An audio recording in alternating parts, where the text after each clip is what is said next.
There is a boundary around the Earth. Not a wall, and not anything you could ever touch, but a real edge all the same. It sits about 46 billion light years away in every direction, and it marks the farthest that any light has had the time to travel to us since the universe began. Everything inside it is what we call the observable universe.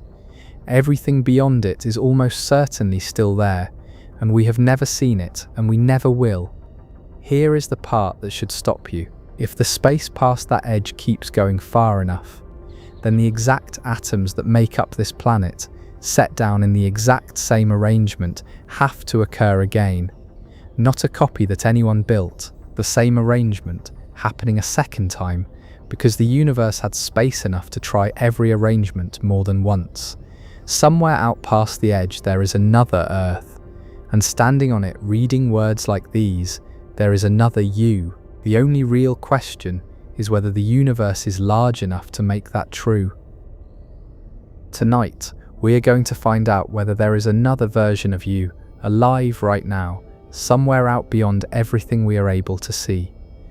Not in a fantasy, and not in some branching timeline from a film, but in plain physical space that runs on the same rules as the ground under your feet. By the end of this, you will understand why an infinite universe forces copies of you to exist, rather than merely allowing them, how impossibly far away the nearest one would be, and why this entire idea rests on a single question that we have not yet been able to answer. Start with a single number because the whole video grows out of it. The oldest light we can see has been travelling toward us for about 13 billion years, and the place that light set out from is now around 46 billion light years away. Those two numbers do not match. The gap between them is the first real thing to understand tonight, and it is the reason there is an edge around the Earth at all. Light is fast, but it is not instant. When you look at the sun, you are not seeing the sun as it is. You are seeing it as it was about 8 minutes ago, because that is how long its light takes to cross the distance between it and your eye.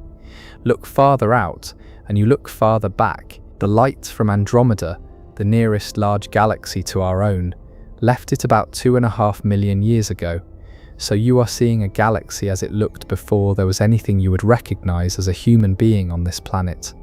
There is no way around this. To look at something in space is to look at its past, and the deeper into space you look, the deeper into the past you are seeing. Now push that all the way to the limit. The universe has a beginning, a little under 14 billion years ago, and light has only had that long to travel. So there is a farthest distance that any light could have crossed to reach us by now. Past that distance, there simply has not been enough time. Whatever sits out there, its light is still on the way, and for most of it the light will never arrive at all. That limit, set by nothing more exotic than the speed of light and the age of the universe, draws a sphere around us. Everything inside the sphere is what we are able to see. We call it the observable universe, and that middle word is the one that matters. It is not the universe, it is the part of the universe we can look at. This is where those first two numbers come back. If space were holding still, the edge of what we can see would sit about 13 billion light years away, 1 light year out for every year the light has spent travelling. But space has not been holding still. It has been expanding the entire time, stretching while that ancient light crawled across it, carrying the places that light came from farther and farther away, even as the light itself drew closer. So the patch of space the oldest light set out from has been pushed out to roughly 46 billion light years from us by now, while the light has only just arrived. The edge is farther than the travel time alone would suggest, because the ground underneath the light kept growing while the light was crossing it. That gives the observable universe a width of about 93 billion light years, side to side. It is worth slowing down on what that distance is made of, because it is easy to hear a number like that and let it slide past as just a big figure. 93 billion light years is the span across a sphere of galaxies, and the count of galaxies inside it runs into the hundreds of billions, each one of them a collection of hundreds of billions of stars. That is what fits inside the part we can see, and the whole point of tonight is that the part we can see is almost certainly a small sample of something far larger. Look out to the very edge of that sphere, and you do not find a wall, and you do not find blackness, you find light. The most distant thing we can detect in any direction is not a galaxy and not a star. It is a faint glow of microwaves, almost perfectly even across the whole sky, coming at us from every direction at once. This is the cosmic microwave background, and it is the oldest light there is. It was released when the universe was about 380,000 years old, and to understand why it forms a wall, you have to understand what the universe was like before it. For its first few 100,000 years, the universe was too hot to be clear. It was a dense, glowing fog of bare particles, charged and loose, and light could not travel through it in a straight line. A beam of light in that early universe was scattered almost the instant it set off, bounced from particle to particle, never getting anywhere. The whole universe was opaque, lit up and blind at the same time, like the inside of a star. Then it cooled. At about 380,000 years, the temperature dropped far enough for those loose charged particles to settle into the first neutral atoms, and the fog cleared all at once. For the first time, light could fly free. The light that was set loose in that moment has been travelling ever since, stretching as space expanded until it reaches us now as that faint microwave glow. So when you look out to the cosmic microwave background, you are not looking at an edge of space. You are looking at an edge in time. You are seeing the universe at the last moment before it turned clear, a curved surface of light surrounding us at the limit of what can be seen. We cannot see past it, and this is not a problem we will fix with a better telescope. The universe before that moment was opaque. There is no image hiding behind the microwave glow, waiting for a sharper instrument. The wall is made of the fact that light itself could not cross what lay beyond it. This is as far back and as far out as looking can take us. And here is the part that quietly resets everything. That edge is not centered on the universe. It is centered on us. The observable universe is a sphere with the Earth at the middle of it, not because the Earth is special, but because we are doing the looking from here. Every point in space has its own observable sphere, the same size, drawn around itself, reaching as far in every direction as light has had time to travel to that point. A being on that other Earth, the one this whole video is circling toward, would have its own sphere of sight centered on itself, reaching out 46 billion light years in every direction from where it stands, and almost none of what it could see would overlap with what we can see. There is no center. There is no rim. There is only the limit of sight, and every observer carries their own. That means the edge tells you about light and time, and almost nothing about the size of the universe itself. The observable universe is not the universe ending, it is our view ending. Beyond it, space keeps going, and the only honest thing to say about how far is that we do not know. We can see 93 billion light years across, and we have no reason at all to think that the universe is so kind as to stop a single step past where our sight gives out. The edge is a fact about us. It is not a fact about everything there is. Sit with the asymmetry of that for a moment, because it is genuinely strange. Everything past that surface of microwave light is, in all likelihood, still there. Real galaxies, real stars, real worlds, going about their existence right now, completely unaware of us, and forever invisible to us. We will never see them, not because they are hidden, but because the light that would carry their image has not had enough time to reach us, and across most of that space it never will, since the expansion is carrying it away faster than the light can close the gap. There is more universe out there than we will ever have access to, and the amount we cannot see may not just be larger than what we can. It may be larger without end. Try to feel the time scale underneath all of this, because the numbers only mean something when you set them against a life.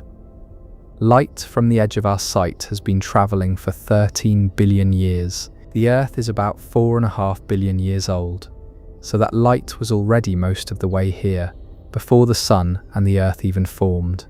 It crossed the space where our galaxy would later assemble, while our galaxy was still gas. It has outlasted the formation and death of generations of stars, and it arrives now, faint and stretched and cooled almost to nothing, to land on instruments built by a species that has been looking up with any real understanding for only a few hundred years. The light is old almost beyond comprehension, and we are very, very new.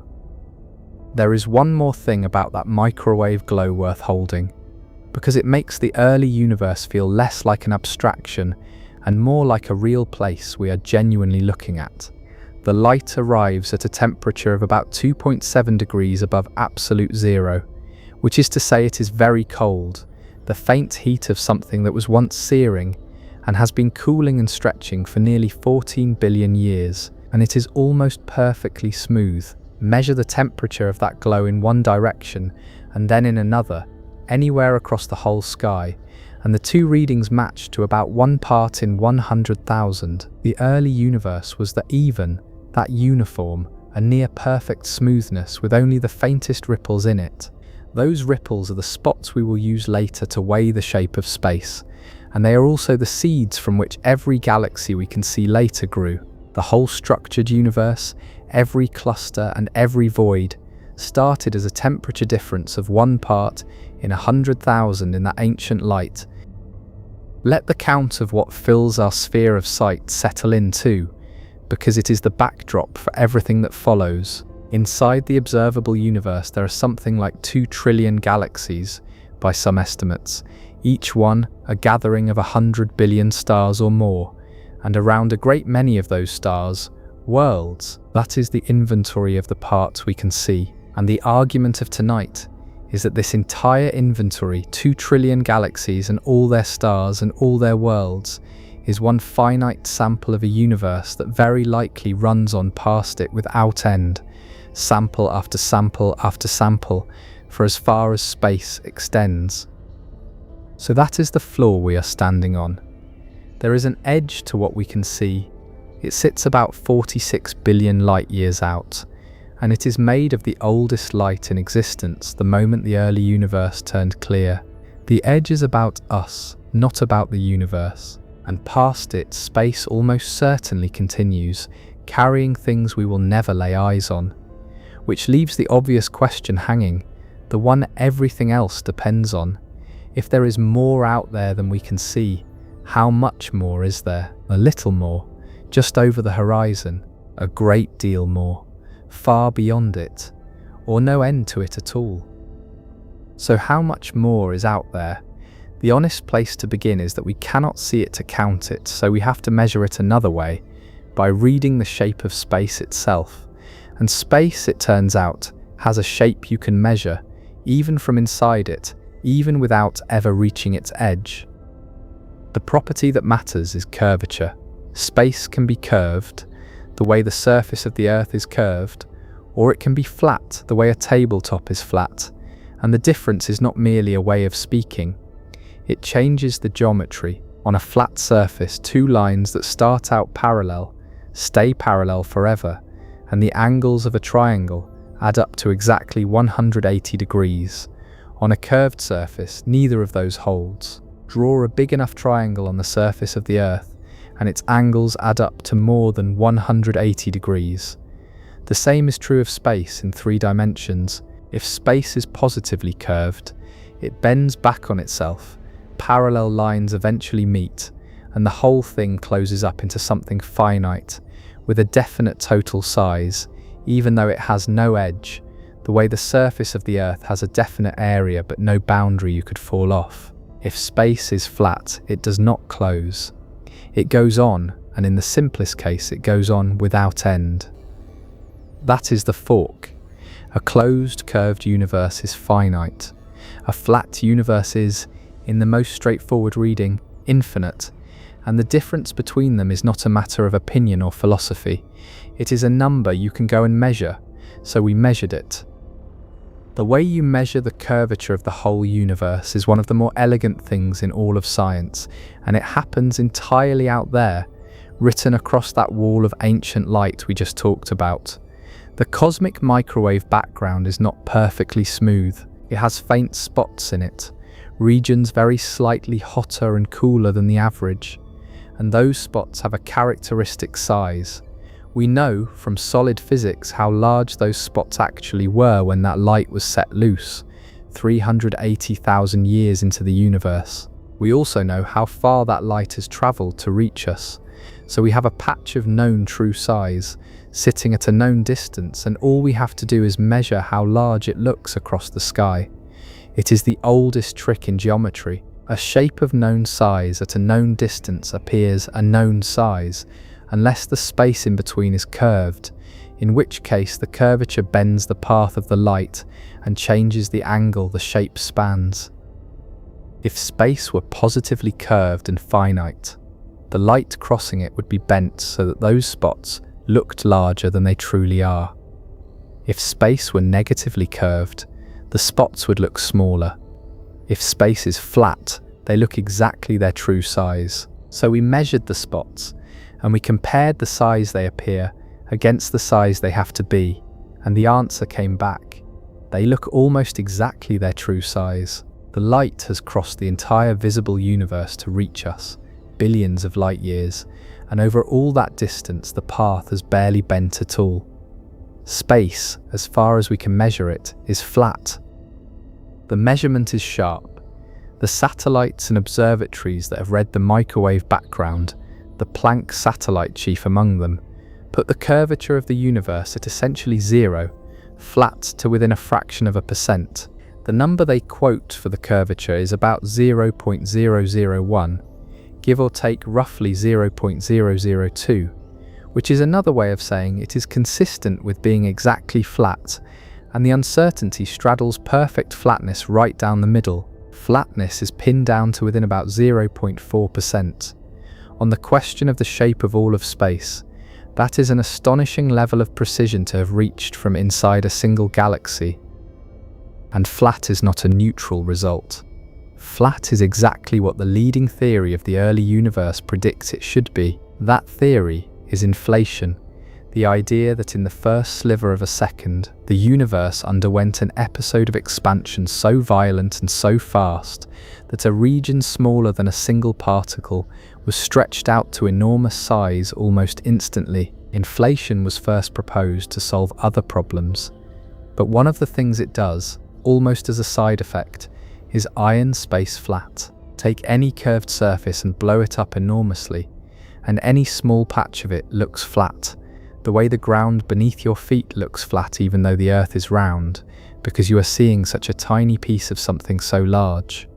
Inflation does that to the whole universe. It takes whatever shape space had to begin with and stretches it so far that the part we can see is flat to the limit of measurement. But here is the thing about inflation that points where we are going. If inflation really happened, it did not just flatten space, it made space enormous, far larger than the part we can see, and in most versions of the theory, it made space infinite. The stretching does not stop politely at the edge of our observable sphere. It runs on past it, and the natural outcome of the simplest, best supported inflationary models is a universe with no end to it at all. One of the physicists who has thought hardest about this, Max Tegmark, has put it about as bluntly as it can be put. You cannot have inflation without this kind of multiverse. If the theory that flattened our space is correct, the endless space comes along with it, whether we like it or not. So the chain runs like this.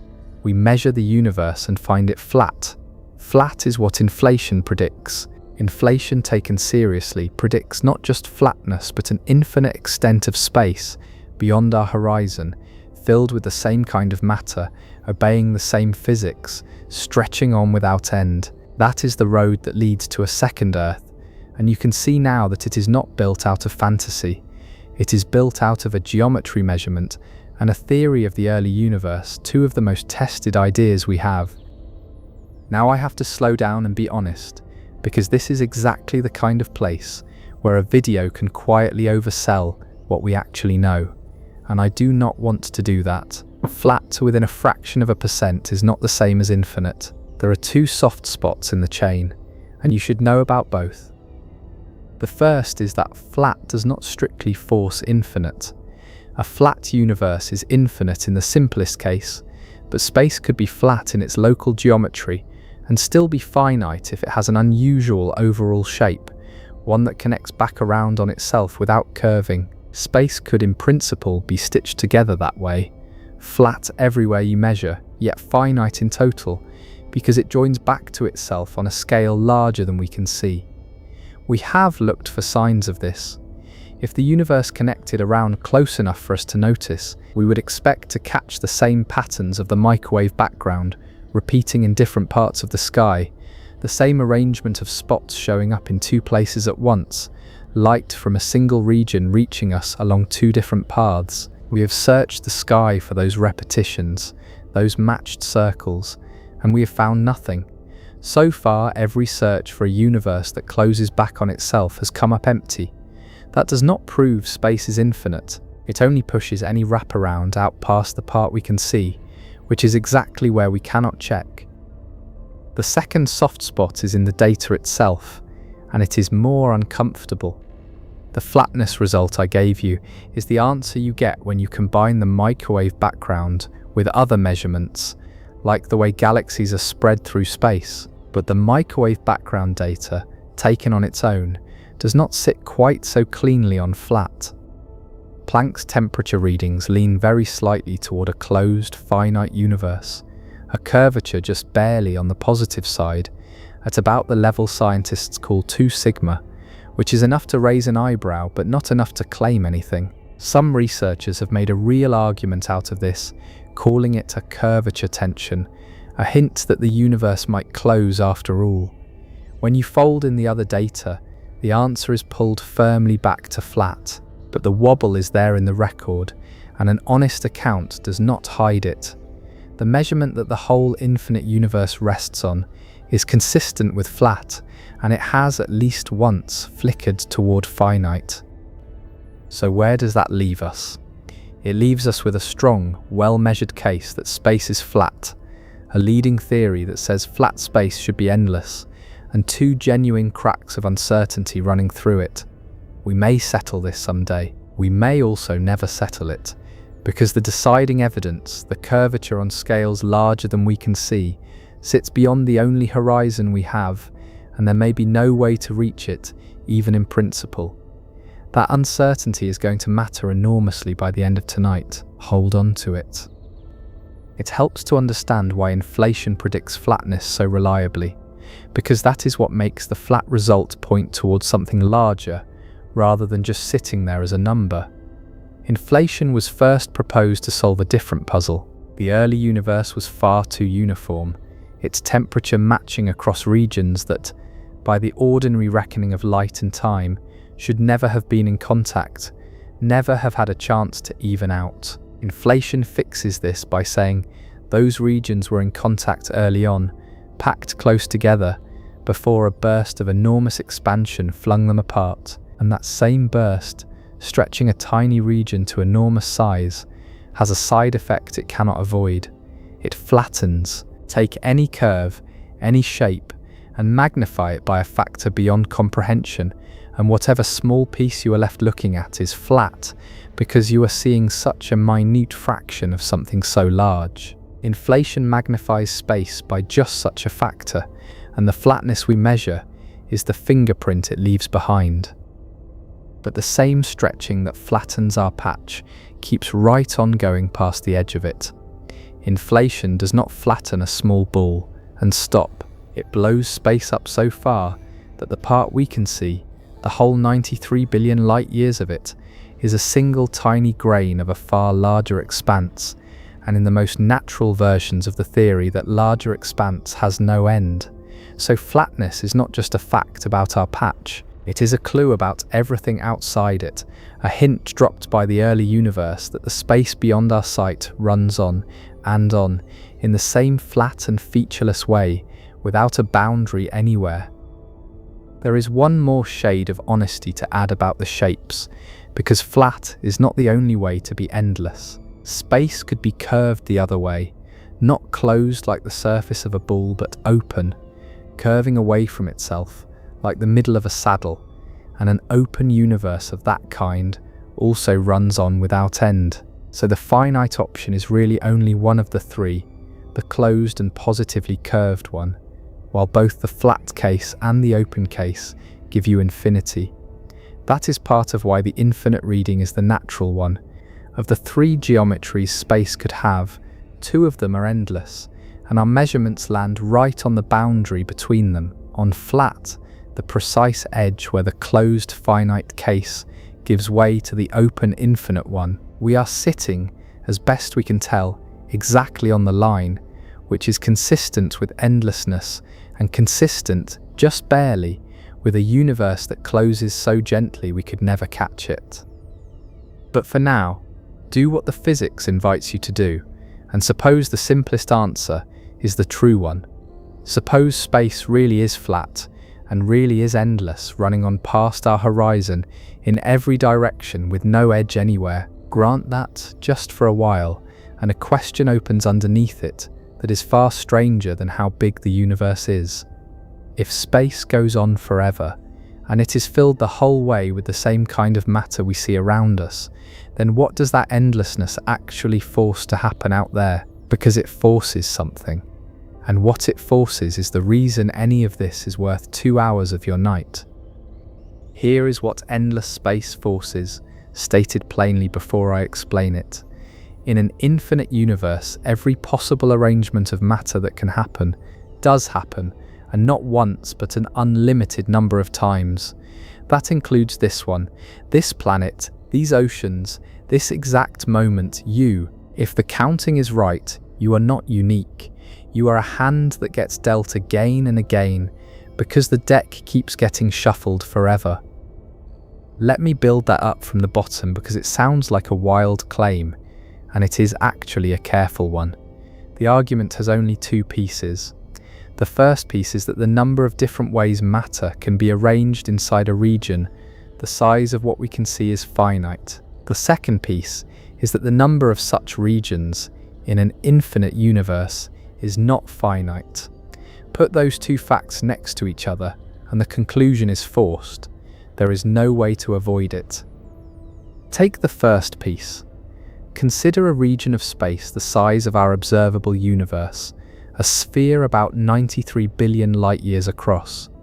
It holds a finite amount of space and a finite amount of matter. There is a smallest meaningful scale, below which the idea of position stops making clean sense, and that means the region is not infinitely divisible.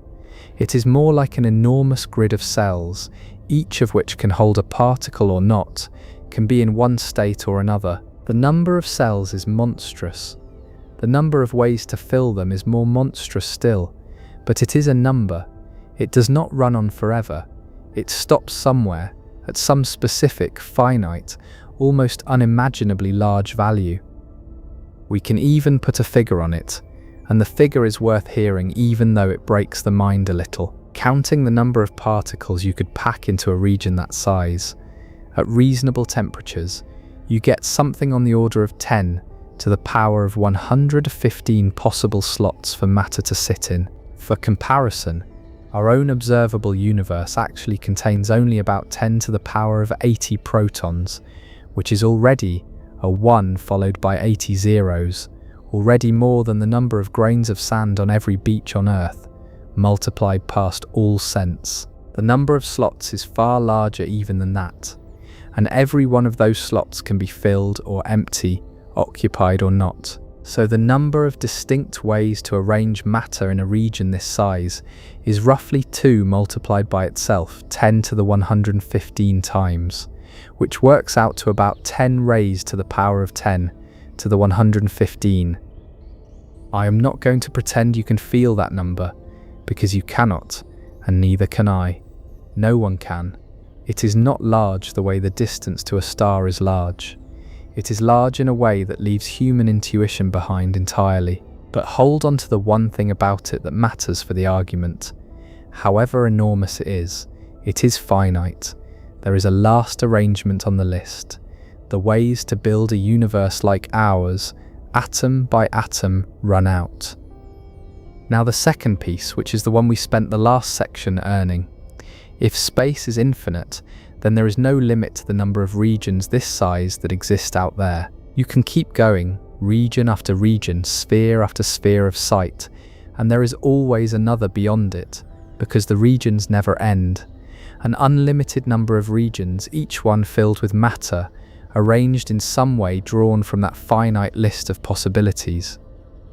And now you can see the trap close. You have a finite number of possible arrangements and an unlimited number of regions that each have to take one of them. There is no way to give every region a different arrangement, because the arrangements run out and the regions do not. Once you have used up every possibility, every new region you look at has to repeat one you have already seen. And since the regions never stop coming, every arrangement does not just repeat once, it repeats without end. This is the oldest piece of logic there is. If you have more pigeons than holes, at least one hole gets 2 pigeons. Here you have unlimited pigeons and a finite number of holes, so every hole, every possible arrangement, gets filled over and over and over. This is the moment where the deck of cards earns its place, because it is the one image that makes the logic land in the body rather than just the head.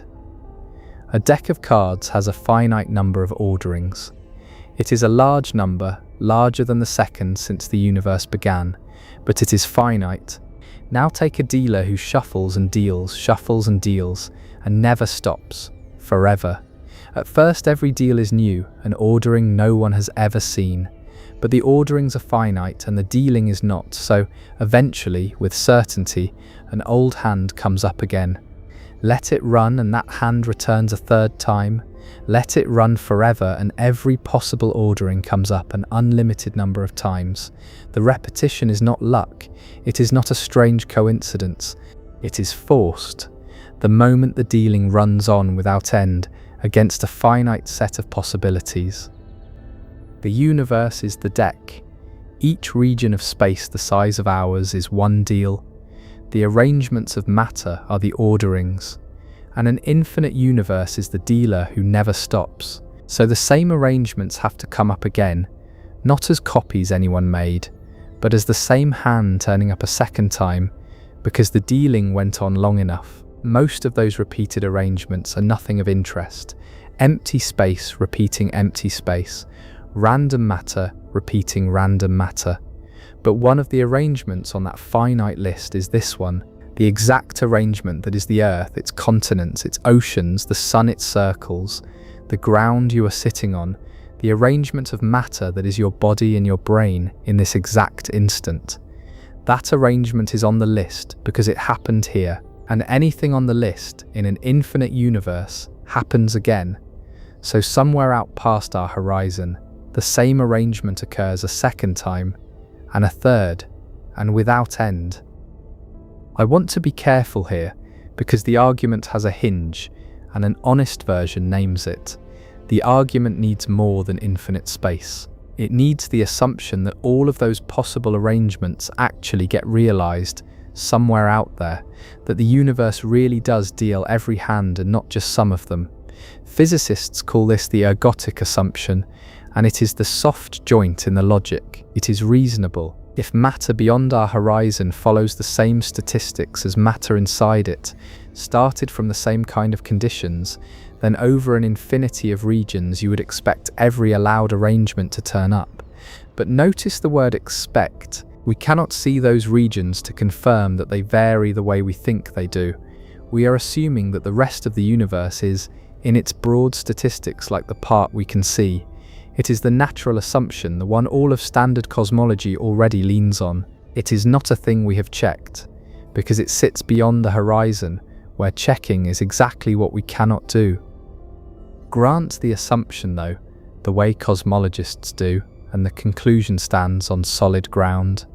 Finite arrangements, infinite regions, forced, endless repetition. Not a copy of you that some other universe manufactured. The same arrangement of atoms that is you, occurring again because there was space enough to try every arrangement more times than once. The strangeness of it is not that it might be true. The strangeness is how little it asks for. It does not need new physics, or hidden dimensions, or branching timelines. It needs space to be endless and matter to be ordinary. And from those two plain things it hands you a second you, with no way to refuse the gift.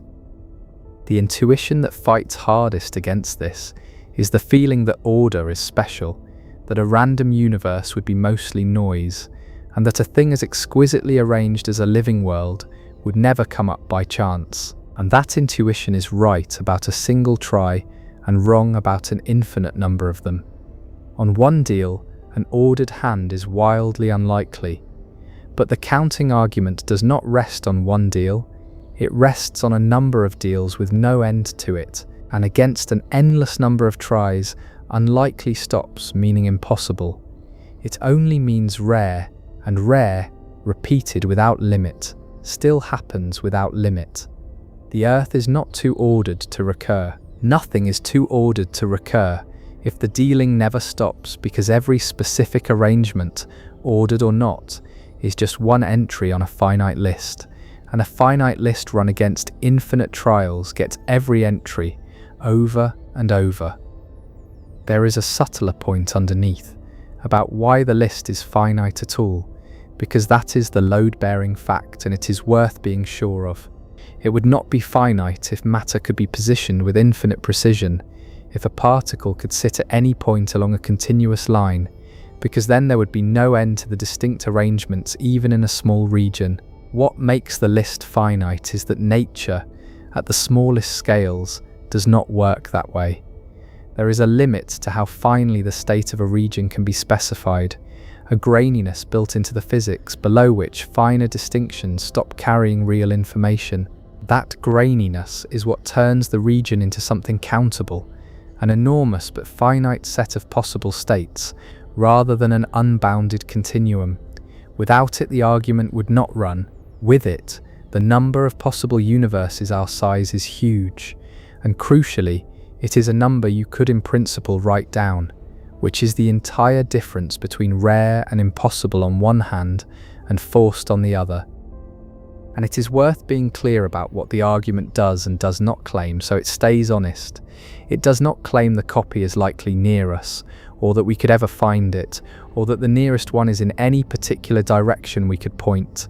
It claims only this, which is enough to unsettle anyone. Given endless space and ordinary matter, the same arrangement that is you exists elsewhere, not as a chance worth mentioning, but as a certainty worth nothing less than a finite distance away. And it is not only you that recurs.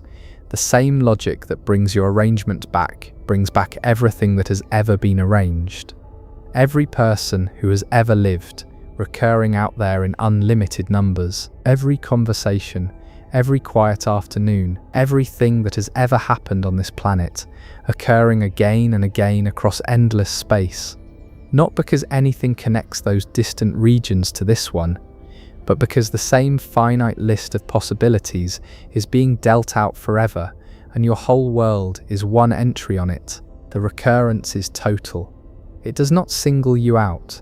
It returns the entire arrangement that includes you, the planet and the people and the moment, all of it together, somewhere out past the edge, in numbers that do not end.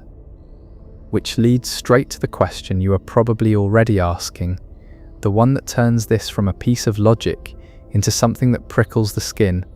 If the same arrangement that is you really does occur again somewhere out past the edge, then it has a location.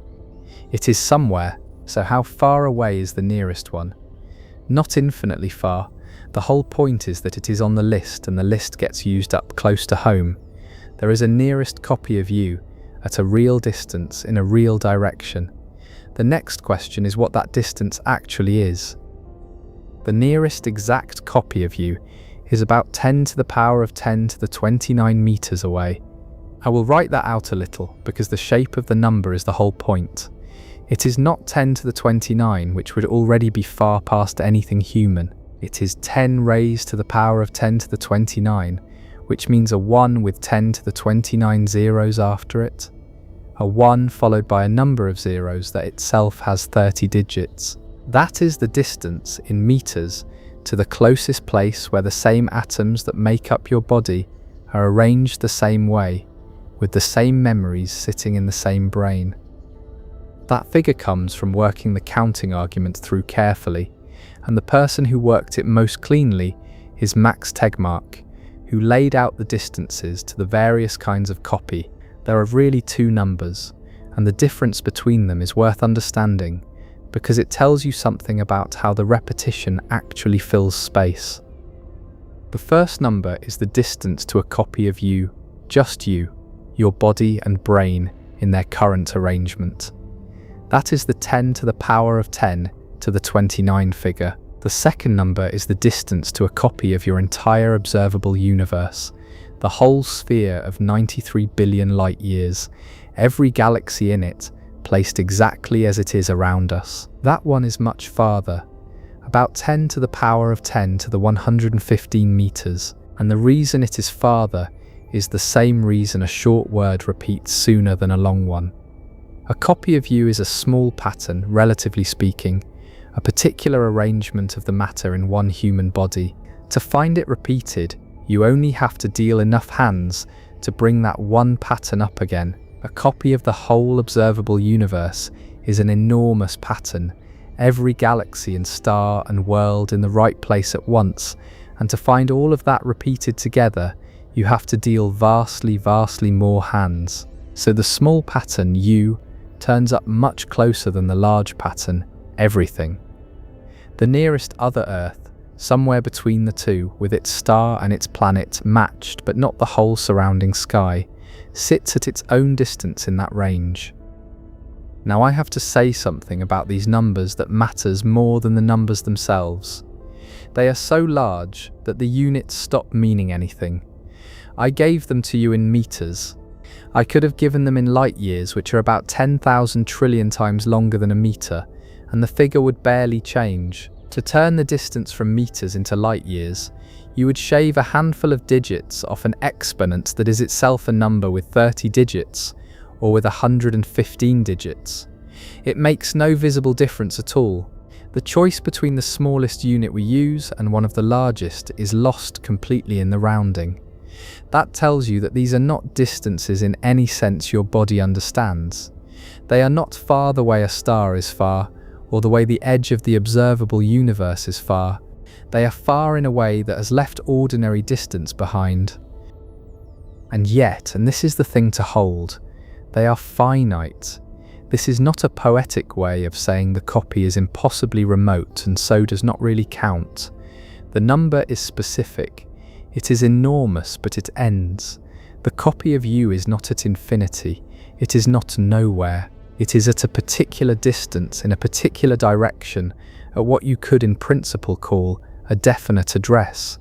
If you could somehow lay a ruler across all of that space, the ruler would reach it and stop. The other you is a real arrangement of real matter at a real, countable distance.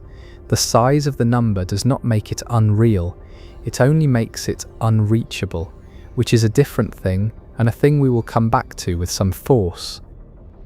I should be honest about how solid these particular figures are, because precision and honesty have to travel together, or the whole channel is worthless. These distances are estimates. They come from reasonable assumptions about how much matter packs into a region, how many ways it can be arranged, and how densely the repetitions spread through infinite space. The exponents could be off. Someone could redo the calculation with different assumptions and move that 30-digit number around. What nobody can do, if the universe really is infinite and matter really is ordinary out there, is push the copy out to infinity. The repetition is forced and it happens at some finite distance, and that finite distance is, by any standard a human can apply, beyond imagining. The exact exponent is a detail. The fact that the distance is finite is the spine. It is worth sitting with how strange the in-between figure is, the other Earth specifically, because that is the one this whole video is named for. Somewhere out there, closer than the copy of your whole sky, but in that same range, is a world that matches this one. Not similar, not Earth-like in the loose way we call other planets Earth-like. The same continents in the same places, the same coastlines bitten out by the same seas, the same mountains, the same sun overhead with the same mass and the same colour of light. And on that world, the matching keeps going down to the small scale, down to a single matching arrangement of a single body that is, atom for atom, you. The counting does not let you stop the resemblance part way. If the arrangement repeats at all, it repeats completely because the arrangement is the whole specification, all the way down. Here is something the numbers quietly do to the idea of rarity. People hear about a duplicate Earth and assume it must be the rarest thing in all of space, a coincidence so unlikely it might as well be impossible. The counting says the opposite. In an infinite universe, the duplicate is not rare at all. It is guaranteed, and not just once. There are not one or two other Earths out there with one or two other versions of you. There are an unlimited number of them, scattered through endless space at greater and greater distances, the same hand dealt again and again as the dealing runs on forever. The first one is merely the nearest of an infinite set. Rarity is a concept that belongs to finite worlds. Stretch the world to infinity, and the rare becomes the certain. It is worth being clear about why a copy of just you turns up so much closer than a copy of your whole sky, because the gap between those two numbers is not arbitrary. It is the counting working exactly as it should. Think of it as a matter of how much has to match at once. To find a region where one human body is arranged exactly as yours is, the universe only has to get that one body right, and it can do anything it likes with the rest of the surrounding space. There are enormously many regions that happen to contain a matching body somewhere inside them, sitting in otherwise different surroundings. So that match comes up relatively often, which here means at the merely unthinkable distance of 10 to the power of 10 to the 29 meters. To find a region where your entire observable universe is reproduced, every galaxy in its place, the universe has to get all of it right at the same time, and the chance of all of it lining up at once is vastly smaller, so you have to go vastly farther to find it. The longer the pattern you demand, the farther you travel before it repeats. You, the small pattern, are near. Everything, the long pattern, is far. And the other Earth specifically sits between those two, which tells you something quietly precise about it.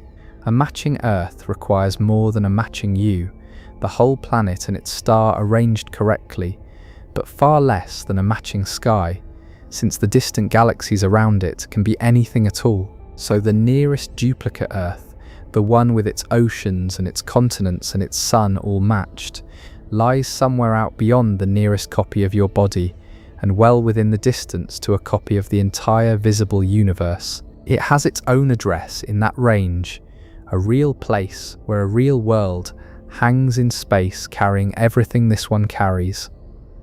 I keep returning to that phrase, a real place, because it is the thing the size of the number tries to take away from you and should not. A distance with a 30-digit number in its exponent does not feel like a place. It feels like a way of saying never, but never is the wrong word, and it matters that it is wrong. The copy is not at the end of an endless road. It is at the end of a long but finite one. If you could lay markers out through that space, one every meter, the markers would run on for that monstrous count, and then they would stop at a world with a version of you on it. The distance is past all conceiving, and it is still a distance with an end, and at that end something specific waits. Hold the difference between unreachable and unreal. The copy is the first and not the second. The reversal hidden in all this is worth saying once more plainly, because it runs against everything intuition expects.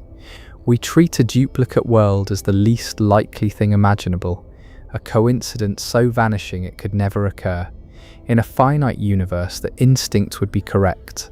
But infinity inverts it. Against endless space, the duplicate stops being the rarest thing and becomes the most certain. Not a coincidence at all, but a guarantee, written into the structure the moment the universe is allowed to be endless. The thing your gut files under impossible is the thing the counting files under inevitable, and the only reason the two disagree is that your gut was built for a finite world and the universe may not be one. So this is where the first half of the argument lands. If space is endless, there is another you. The nearest one sits at a finite if monstrous distance, and it is one of an unlimited number of them. That should feel like a destination, and in one sense it is. We have followed the logic from the edge of the sky all the way to a second person who shares your name and your face and your past. But there is a quieter question underneath it that we have not touched yet, and it is the one that turns this from a thought that thrills you to a thought that unsettles you.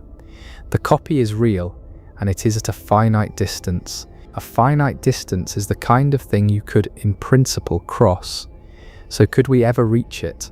Could a signal ever pass between you and the nearest other you? The answer is no, and not for the reason you would guess, and the no is colder and more final than the distance alone would ever explain. But before we go any further, I have to be honest with you about something. Everything I am about to lay out, the second Earth, the second you, the distances I am about to put a number on, all of it stands on a single assumption that we have not been able to prove. I am going to come back to it near the end because it is the one thing that decides whether any of this is real. The copy is not a stranger who looks like you. This is the part people get wrong, and it is the part that matters most, so I want to be exact about it. A copy made by repeating your exact arrangement of matter is not your twin and not your double in the loose sense. It is you in every respect that physics can name up to this present instant. Same body, same face, same scar on the same knee from the same fall you half remember, same brain, in the same state, holding the same memories, thinking the same thoughts you are thinking right now. Follow why that has to be true. Because it is not a flourish, it is just the argument taken seriously. Everything you are is, so far as we can tell, the arrangement of the matter that makes you up. Your memories are physical, written into the connections between the cells of your brain. Your sense of who you are, the running thread of you, is a pattern held in that same matter. There is no extra ingredient that physics has ever found, no part of you floating free of the atoms. So if the atoms are arranged the same way out there, then everything that arrangement produces is the same too. The same memories, because the same connections hold them. The same personality, because the same structure carries it. The same thought in this instant, because the same brain in the same state cannot help but produce it.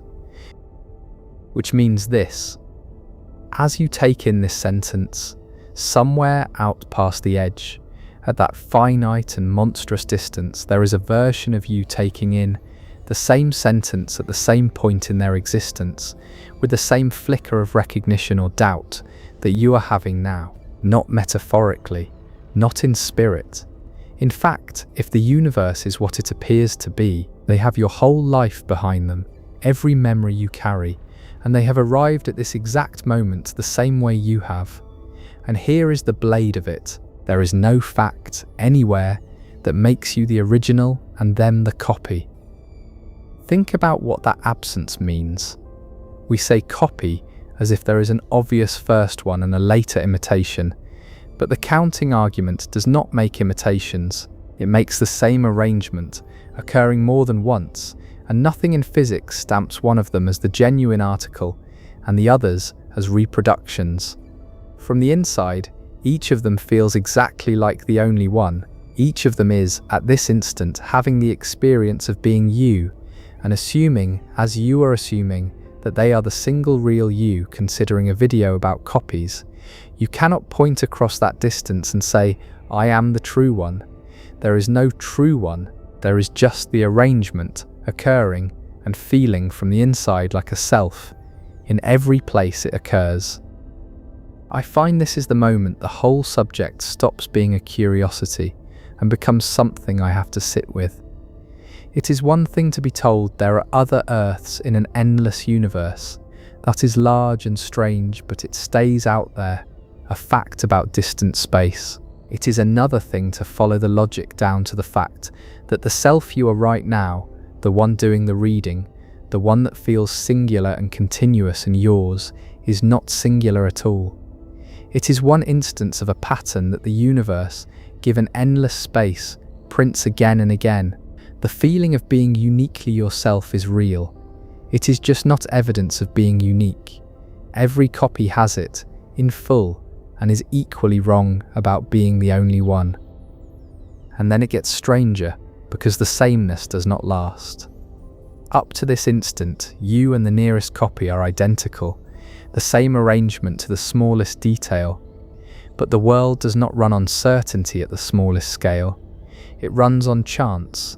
Down at the level of single particles, events do not unfold in one fixed way. There is genuine randomness woven into the physics, outcomes that are not determined in advance, only weighted. And that randomness does not have to come out the same in two places. So at some point, an instant from now, or a heartbeat from now, a single tiny event goes one way for you and the other way for your copy. A particle does this instead of that. A signal in one brain crosses where in the other it does not. It is nothing at first, but it is a difference, and once there is one difference there will be another, and the two of you begin to come apart. It is slow at the start, and then it is not. The first divergence is microscopic, a single event you would never notice, but differences feed on differences. A slightly different thought leads to a slightly different choice, leads to a different word said to a different person, and the two lives that were one life peel away from each other, gently and then completely. Somewhere out there is a version of you who was identical to you a moment ago, and who from this moment will live a life that slowly stops resembling yours at all. They will make choices you will not make. They will lose people you will keep, and keep people you will lose. The shared past stays shared, frozen, every memory up to now held in common. The future splits and never rejoins. Now I have to mark the edge of what physics can actually tell you here, because this is the kind of idea that tempts a person to say more than is known, and the channel is built on not doing that. Everything I have said about the copy having the same memories and the same brain state follows cleanly from the physics. What does not follow cleanly is the next step, the one your mind has probably already taken, about whether that copy is conscious, and whether it is the same consciousness as yours, or a separate one that merely matches. That question, whether two identical arrangements of matter share one experience, or have two experiences that happen to be alike, is not something physics has answered. It runs straight into the oldest unsolved problem we have, the problem of how physical matter gives rise to inner experience at all. Reasonable people who agree on every fact about the atoms disagree completely about what it means for the self. So I will not tell you the copy is a separate soul, and I will not tell you it is the same one wearing two faces. I will tell you the brains are identical, and the experience each produces is, as far as we can tell, identical, and that what to make of that is a question we genuinely cannot close. To feel why the copy has your memories, and not just your face, it helps to be plain about what a memory physically is. A memory is not stored in some place separate from the body. It is held in the matter of your brain, in the specific pattern of connections between its cells, the strengths and arrangements that decades of living have laid down, the smell that takes you back to childhood, the face of someone you love, the embarrassment you still flinch at years later. All of it is physical, written into the structure of the tissue between your ears. So when the counting reproduces your exact arrangement of matter, it does not reproduce a blank body that resembles you. It reproduces the structure that holds every memory you have, intact, because the structure is the memory. The copy does not merely look like you. It remembers your childhood, in the same detail, with the same gaps, because it has the same brain holding the same pattern. That is what makes the absence of an original so disorienting, and I want to stay on it because it is the strangest single fact in all of this. We use the word copy and it smuggles in an order, a first and a second, a genuine article and a reproduction. The counting does not work that way. It does not make a true you and then a fake one. It makes the same arrangement, occurring in more than one place, and there is no physical fact, none, that ranks them. The copy does not feel like a copy from the inside. It feels like the one and only real self, considering its one and only real life, exactly as you do now. If the two of you could somehow be set side by side, there would be no test, no measurement, no question you could ask that would reveal which had been here first or which was the true one, because the question has no answer.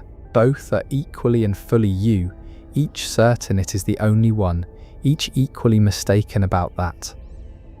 And the divergence, when it comes from the one place certainty leaks out of the world.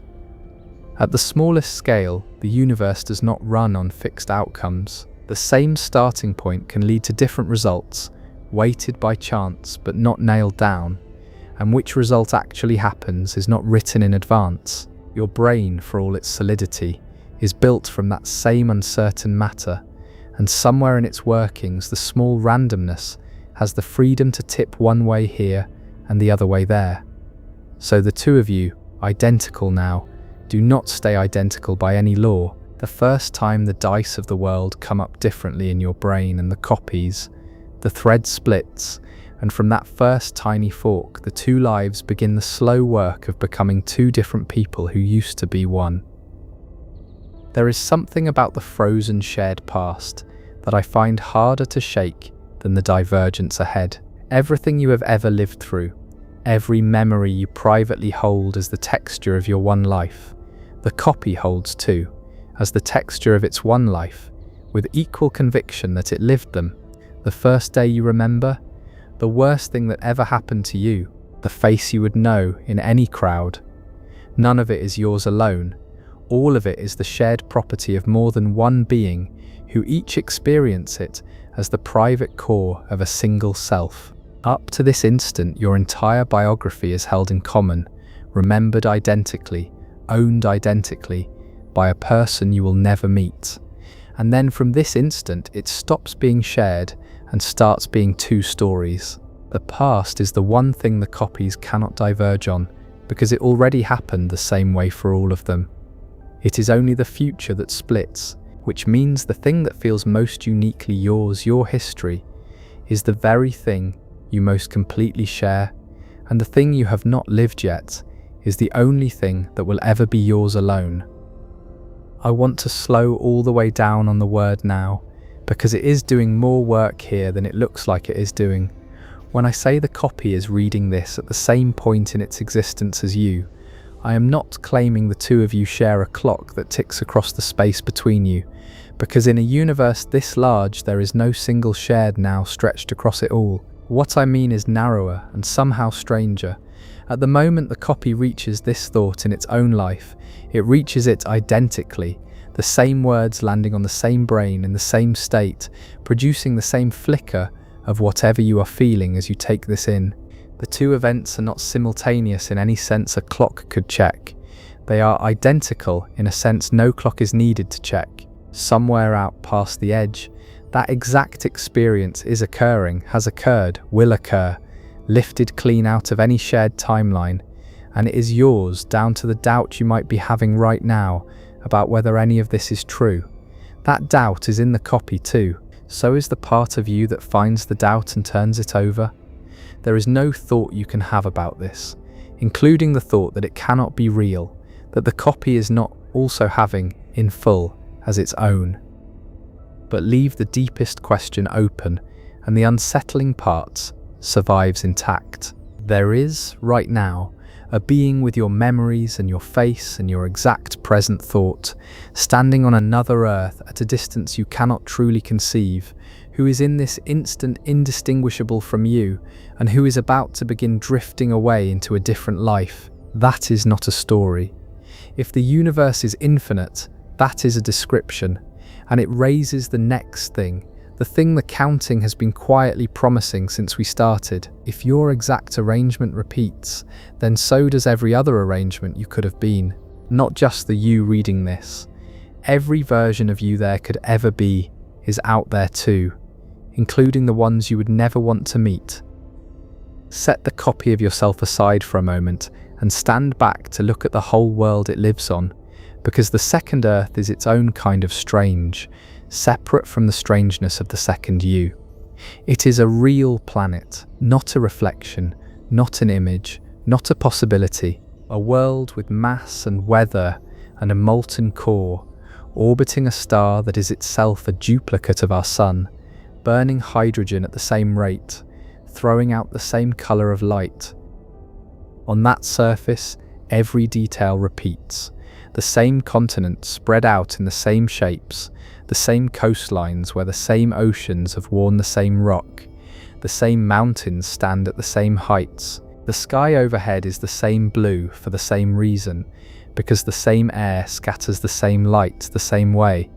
The ground would hold your weight the same, the air would fill the same lungs. Everything that is true of this earth is true of that one, because they are the same arrangement of matter, and the arrangement is the world. But here is where the second earth stops being a comfort and becomes something colder. It sits inside its own sphere of sight, its own observable universe, 46 billion light years of seeing in every direction, centered on itself. And that sphere has never once touched ours, not at the edges, not at all. The two observable universes, ours and that one, are so far apart that the light from that world has been traveling since its beginning and has come nowhere near us, and the light from our world has done the same, and the gap between the two is so much larger than either sphere that they float in completely separate pockets of the dark, with an ocean of unseen space between them that neither will ever cross. Think about what that distance is actually made of. It is not empty in the sense of being a clean gap you could measure off and traverse. It is filled the whole way with more universe, more galaxies, more regions of sight that belong to no one we will ever meet, region after region after region, for that full 10 to the power of 10 to the 29 meters and beyond. The second Earth is not just far, it is buried deep inside an endless field of other space, every bit of which is also expanding, also carrying its contents away. The dark around that world is not the thin dark between stars, it is the total dark of a separation so large that the word distance barely applies to it anymore. And so the second Earth has a quality that nothing in your normal life has. It is completely real and completely sealed away at the same time. The chair you sit in is real and you can touch it. A distant galaxy is real and in principle its light reaches you. The second Earth is real in exactly the same way the ground under you is real, made of the same kind of matter, running on the same physics, and yet no light from it has ever reached us and none ever will, and no light from us will ever reach it. It is as solid as anything you have ever stood on and as unreachable as anything that has ever existed. Those two facts do not usually live together. Out there they do. I want to stay with that world a second longer, because there is something about it worth feeling, rather than just knowing. On that Earth, right now, by every meaning of right now that we can sensibly use, there is weather. There are clouds moving across those duplicate continents. There is a star setting over a duplicate ocean, throwing the same long light it throws here. And there is a version of a person who is in this frozen instant you, who has no more idea of your existence than you had of theirs an hour ago. Two real worlds, two real people, identical to the atom, separated by so much space that each is to the other exactly as good as a thing that does not exist, and yet each one absolutely does exist. You cannot wave to them. You cannot signal them. You cannot leave a mark that they will ever find. The relationship between you and the nearest other you is the strangest relationship there is. Total identity, and total isolation at once. It is tempting, standing at this distance, to soften it, to say something warm about how nice it is that you are not alone, that there are others like you out there in the dark. I do not think the facts support the warmth. The other you is not company. They cannot keep you company, because company requires contact, and there is none and never will be. What is out there is not a friend across the void. It is a stranger who happens to be identical to you, sealed in a separate pocket of space, living a life that has nothing to do with yours and never will. The sameness does not bridge the distance. If anything, it sharpens it, because the one being in all of existence most like you is also among the most permanently out of reach. Stay with the physical reality of the separation, because it is the thing that makes the second Earth so unlike anything else we call distant. When we say a galaxy is far away, we still mean something our instruments can bridge, a place whose light crosses to us, whose existence we confirm by seeing it.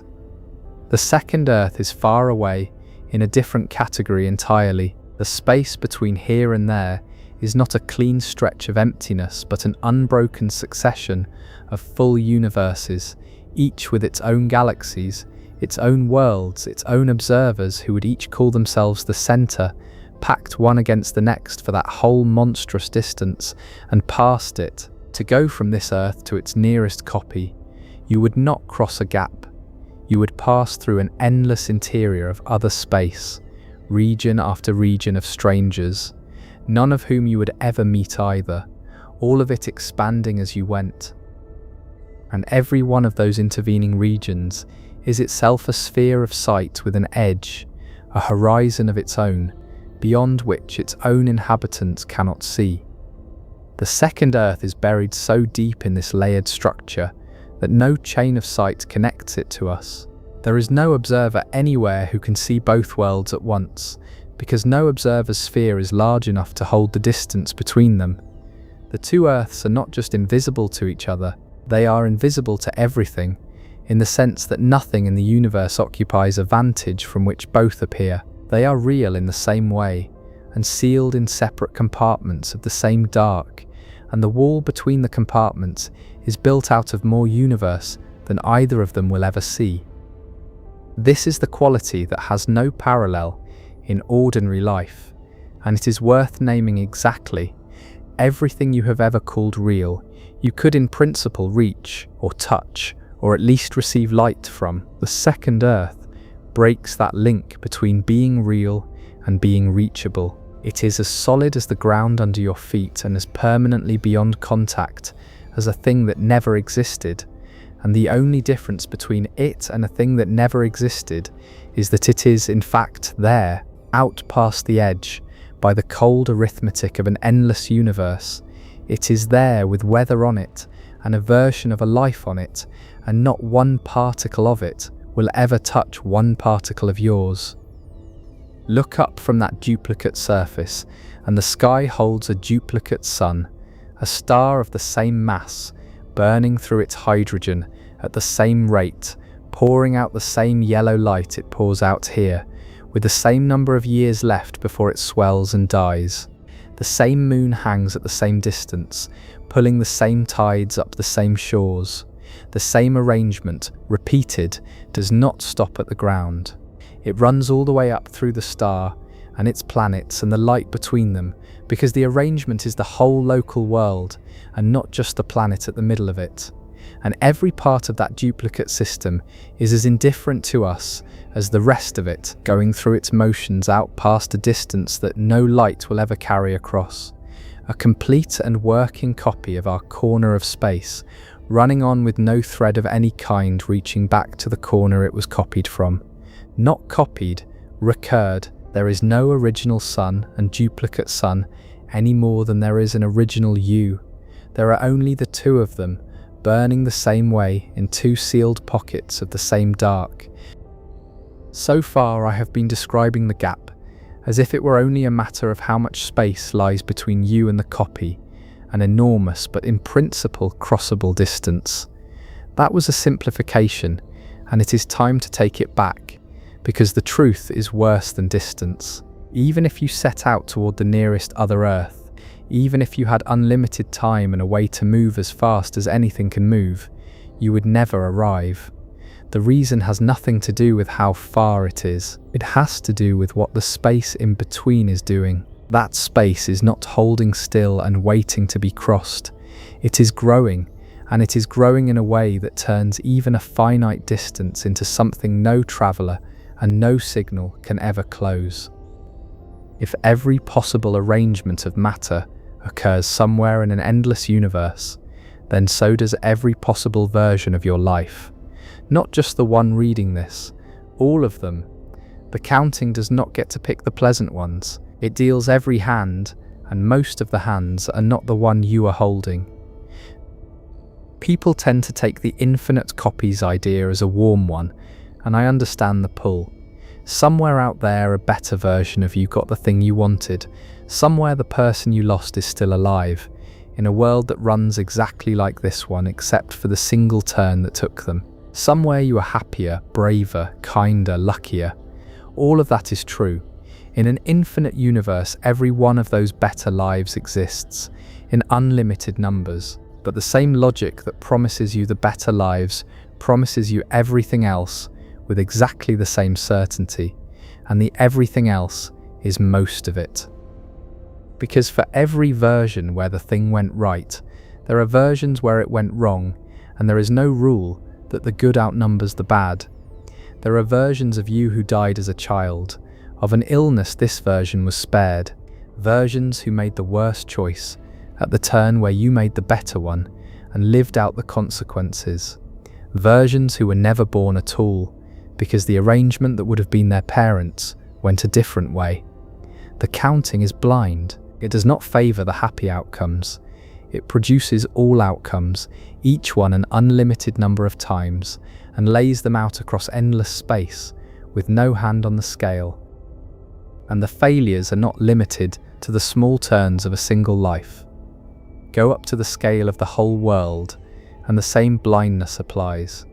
There are versions of this Earth that never lived at all, worlds where the surface never cooled into anything stable, where the rock stayed molten and the air stayed poison, and nothing ever crawled out of the chemistry. Worlds that were on the way to life and were cut down, struck by the impacts that this Earth happened to be spared. The asteroid that missed us by the geological equivalent of a hair, and somewhere out there did not miss. Dead Earths in unlimited numbers, scattered through the same endless field of space as the living ones, indistinguishable from ours up to the moment they were not, and then silent forever after. Hold that field in view, because it is the truest account of what an infinite universe contains. Not a gallery of better selves, a spread of every self and every world that physics allows, the thriving ones and the stillborn ones lying in the same dark, in the same impossible numbers. For every living Earth with a version of you on it, there are others where the same world went cold, where the same person never drew breath, where the same arrangement that is your life began and broke and ended early. The endless universe is not a promise that things turn out well somewhere. It is a guarantee that things turn out every possible way somewhere, and the comfort and the horror sit side by side in the same unlimited quantity. There is a harder edge underneath even this, and it cuts at something people hold without noticing they hold it. We tend to feel that we are the real version, the central one, and that these other lives, if they exist, are alternates, departures from the true line that is ours. The counting takes that away. There is no central version. There is no true line.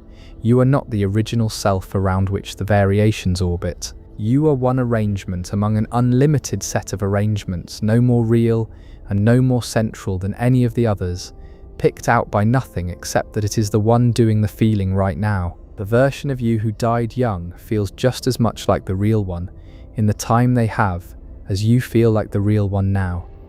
None of you is the trunk. You are all branches, and there is no trunk. I want to be careful here, because this is a place where it is easy to slide from what the physics says into a story that sounds deep and is actually just frightening for its own sake, and I do not want to do that to you. So let me mark exactly what is known and what is not. That every allowed arrangement occurs in an infinite universe follows from the counting, given the assumptions we have already laid out. What does not follow cleanly is how to weigh all those copies against each other. When there are infinitely many versions of you, and you want to ask something like, how likely am I to be the version who gets the good outcome, the math stops cooperating. You are trying to take a fraction of infinity, and infinity does not divide the way ordinary numbers do. Physicists call this the measure problem, and it is genuinely unsolved.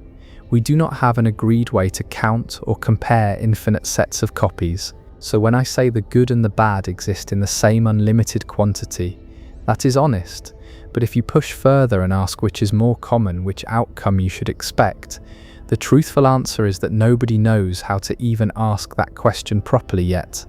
The infinity that guarantees all the versions also breaks the tools we would use to rank them. What survives all the uncertainty, though, is the thing that matters for tonight. The endless universe is not on your side. It is not on anyone's side. It does not arrange itself to be kind, and it does not arrange itself to be cruel. It simply produces everything that can happen. The version where you are reading this in something like contentment, and the version where the same arrangement of atoms came apart in pain, and it produces them with the same blind certainty, and it does not notice the difference between them. The warmth people reach for in this idea is real but partial. The full account includes every dead Earth and every lost version, lying in the same dark as the living ones, and there is no comfort built into the structure to soften that. The comfort, if there is any, has to come from somewhere else, and we will look for it before the end. Take the impact as the clearest case, because it actually happened, or rather it actually did not, and the not is the whole point. 66 million years ago, a body about 10 kilometers across struck this Earth and ended the age of the dinosaurs, and the lineage that survived the aftermath eventually became us. That was one event with one outcome here, but there is nothing necessary about which way that outcome fell. Out there in the endless field are versions of this Earth where a slightly different rock arrived on a slightly different path, where the strike came earlier or harder, or in a place that drowned the world more completely, where the survivors did not survive. There are versions where no large impact came at all, and the old order never broke, and nothing like us ever rose. Every roll of that particular die is sitting somewhere out there, played out to the end, and ours is one of them, not the intended one, not the central one, just the one we happen to be standing in. Push that down to the level of a person and it gets harder to hold, but it is the same logic and it is no less true. Every illness this version of you survived, some version did not. Every accident you walked away from, some version did not walk away. Every near miss that you have half forgotten, the close call on the road, the diagnosis that came back clear, the choice that could have gone terribly and did not, has its other side somewhere, lived out in full by a person who was you up until that moment.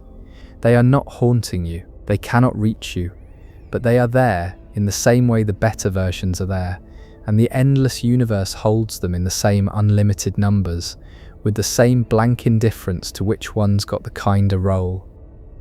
The hardest part, and I keep coming back to it, is the loss of the centre.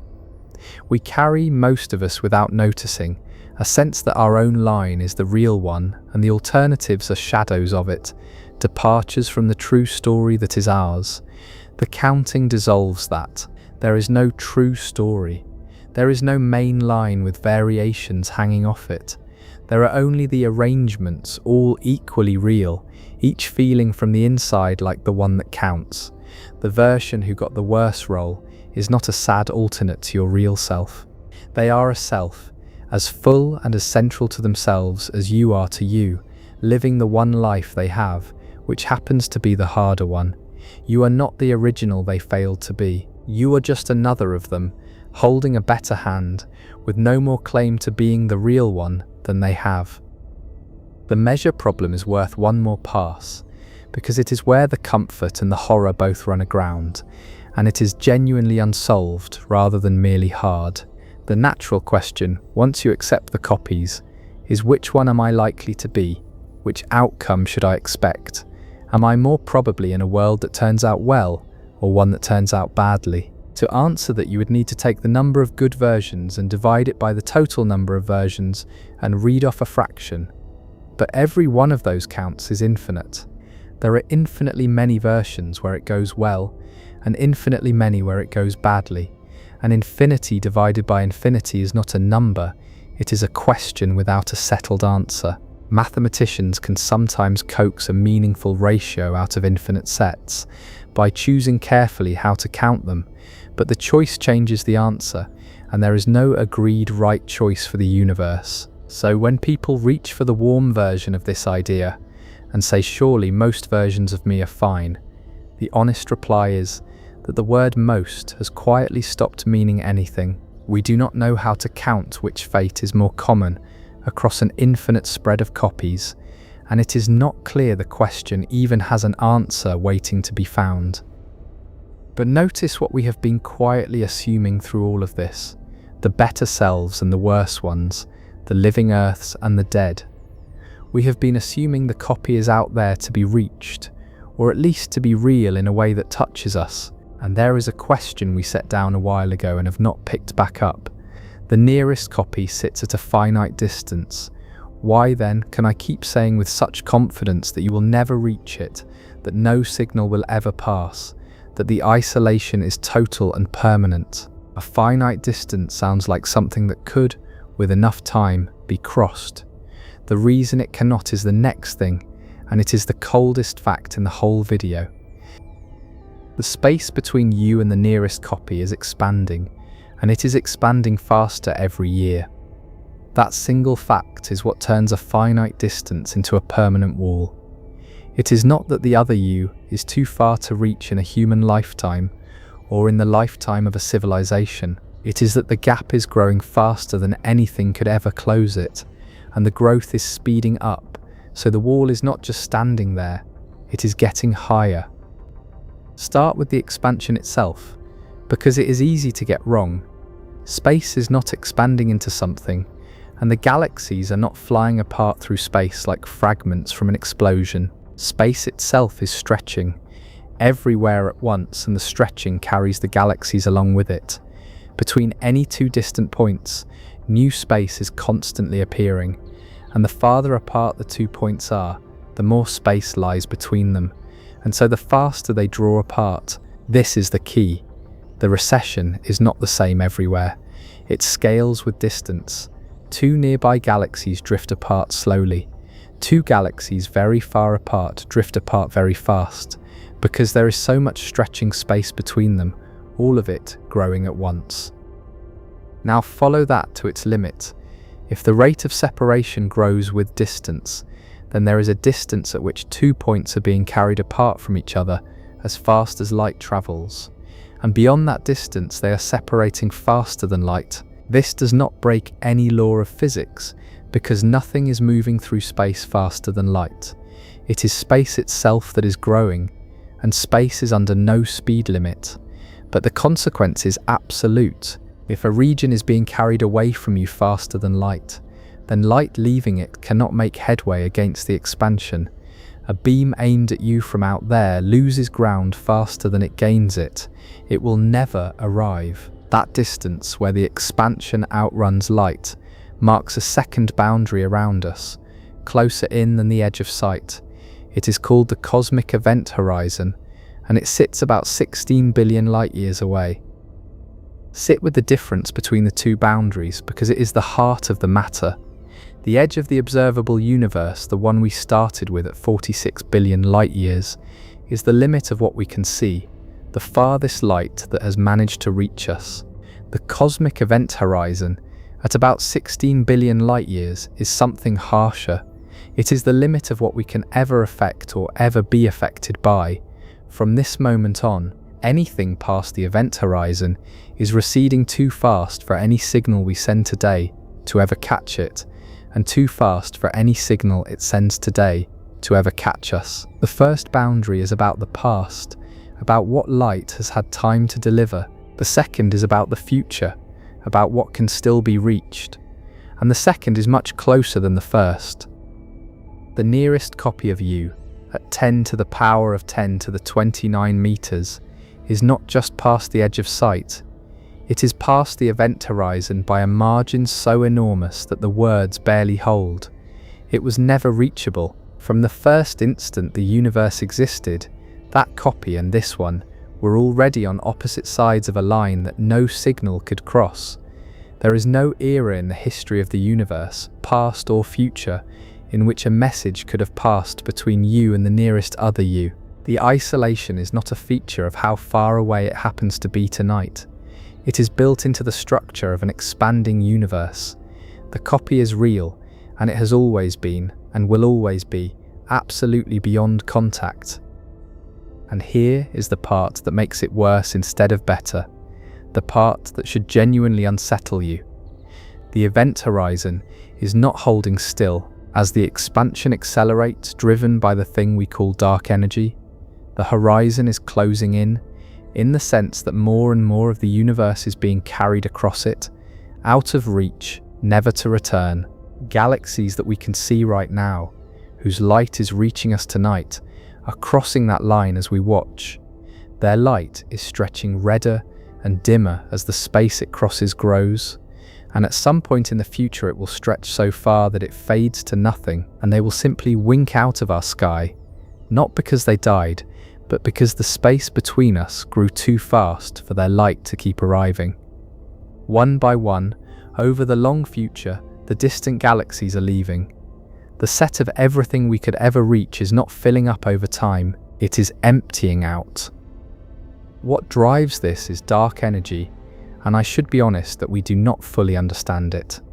We know it is there because we can measure the expansion speeding up, and a speeding up expansion needs something pushing it. We have measured the strength of that push and its character well enough to say it behaves like a property of space itself, a kind of pressure built into empty space that does not dilute as the universe grows. Measurements of how it behaves come out close to the simplest possibility, a constant pressure that has always been there and always will be, with a value near the number physicists write as -1. But what dark energy actually is, at bottom, remains one of the largest open questions in all of physics. If it ever changed its character, the future could look different. On everything we currently know, though, the acceleration continues, the horizon keeps closing, and the isolation of every region from every other region only deepens with time. So put the two halves together and you have the full shape of it.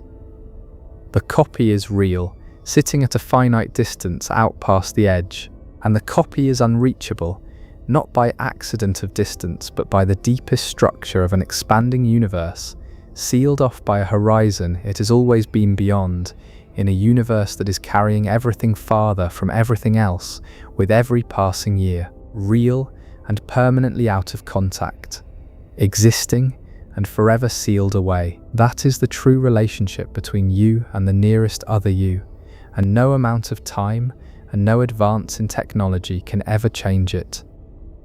It is worth slowing down on what the dimming of those departing galaxies actually looks like, because it is happening now, not in some distant era, and it makes the emptying concrete. As a galaxy is carried toward the event horizon by the expanding space between us, its light has to climb across a gap that keeps growing while the light is in transit. That growth stretches the light, dragging its waves longer, shifting its color toward the red, and then past the red into wavelengths the eye cannot catch at all. At the same time, the light arrives more and more slowly, the stream of it thinning, the galaxy appearing to dim and to slow and to redden together. It never quite blinks out in a single instant. It fades, asymptotically, its last light stretched so far and arriving so faint that it effectively ceases. The galaxy is not destroyed, it is still out there, going about its existence, It has simply been carried into a part of space from which no further news of it can ever reach us. It has left our universe in every way that matters to us, while remaining perfectly intact in its own. And this is the long future of an accelerating universe run forward. The distant galaxies leave one after another, red-shifting into silence. The reachable universe shrinks down toward the things gravity holds tightly together, our own galaxy and its near neighbors, while everything beyond drifts permanently out of contact. A being looking up in that far future would see a sky emptier than ours, the evidence of a wider universe already carried away beyond their horizon. The expansion having quietly erased the view, the isolation we have been describing between you and the copy is not a special case. It is the direction the whole universe is heading, toward more separation, deeper silence, every island of matter sealed more completely from every other as the space between them runs away faster and faster. So the wall between you and the nearest other you is not a fixed distance you might one day find a way around. It is a distance that grows in a universe whose growth is accelerating, sealed behind a horizon that was already uncrossable from the first instant and is closing further with every year. There is no clever route through it, no patience long enough, no engine fast enough. The structure of the universe itself is the barrier, and the structure is not softening, it is hardening on a timescale longer than any story, toward an isolation that is total and final. The two numbers, the 16 and the 46, are worth setting side by side once more, because their order is the whole strange truth of our situation. We can see out to 46 billion light years, but we can only ever reach or be reached by things within about 16. The thing we can see is more than twice as far as the thing we can touch. That means a great deal of what is already in our sky, light that left distant galaxies long ago and is arriving tonight, comes from regions we have no power over and that have no power over us, regions whose present we are watching but whose future is sealed away from ours. We see their past and are barred from their future all at once. The light got out before the door closed. The galaxies themselves are already on the far side of it, so even within the part of the universe we can see, most of it is already gone in the only sense that matters, already past the line beyond which nothing we do can ever touch it, and nothing it does can ever touch us. Which forces the question that has been waiting underneath this whole second half, the one I suspect part of you has been asking since the copy first appeared. If the other you is real but can never be reached, never seen, never signalled, never known, then what difference does it actually make? Does the existence of a second you, sealed forever in another pocket of the dark, change a single thing about the one life you are actually living? It is a fair question, maybe the fairest one in the whole subject, and it deserves a straight answer. Nothing the copy does can touch your life. That is the plain answer, and it is worth saying clearly before we do anything with it. The other you cannot help you. It cannot warn you, cannot reach you, cannot send you so much as a single particle of evidence that it is there. It diverged from you long ago, if the divergence has even started, and it is sealed behind a horizon that no signal will ever cross. In every practical sense that bears on the life you are actually living, the copy might as well not exist. Whether there are 0 other yous or an unlimited number of them, your day tomorrow is exactly the same. This is the point where a lot of people feel the air go out of the idea. We climbed all this way through the endless universe and the counting and the second Earth and the version of you on it, and the destination is that none of it makes any difference to anything. The copy is real and the copy is irrelevant at the same time. If you came looking for the comfort of not being alone, the structure does not give it to you, because not being alone requires the possibility of contact and there is none. The other you is not company. It is a fact about distant space that has no causal thread running back to you at all. I felt that deflation too working through this. And then I started to think it might have the meaning backward, because there is another way the irrelevance can land, and I have come to think it is the truer one. Consider what the copies actually fail to do. They do not share your life. Each of them, the moment it diverges, is living its own life, alone in its own pocket of the dark, just as you are living yours. The version of you who made the other choice is not living your life with one detail changed. It is living its own whole life, separately, with no awareness of yours. There is no shared self spread across the copies, no pooled experience, no comfort of multiplicity. There is just you, here, in this one arrangement, having this one run of experience that no other copy is having for you. The endless universe full of other yous turns out to be an endless universe of other lonelinesses, each one as singular from the inside as yours. And if that is so, then the multiplicity does not dilute your life. It throws it into relief. This run, the one you are in, is the only one you will ever have access to. You will never live the copy's life, and the copy will never live yours. Every other version is closed to you completely, which means this version is not one of many that you get to sample. It is the entire whole of what you will ever be. The fact that there are others does not make this one cheaper, because you cannot trade it for theirs, cannot visit theirs, cannot borrow against theirs. You are locked into this one as fully as if it were the only one there is. From the inside, it is the only one there is. So the honest answer to does the copy matter is no, it does not, in the sense of changing your circumstances, and that no is the door to something rather than the end of something.